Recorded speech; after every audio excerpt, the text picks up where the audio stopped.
Мына көрсеңіз болады, Қаратауда жауын ұсындай болып жауды, жоллар сызып баратыр. Бүгін 5 апрель. Мына ержан ұсындай болатыр.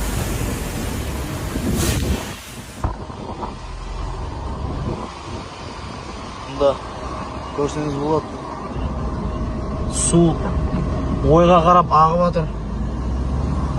Жоллар осындай болып сызып баратыр, көрсеңіз болады. Машин балоны ярымы кірді уже.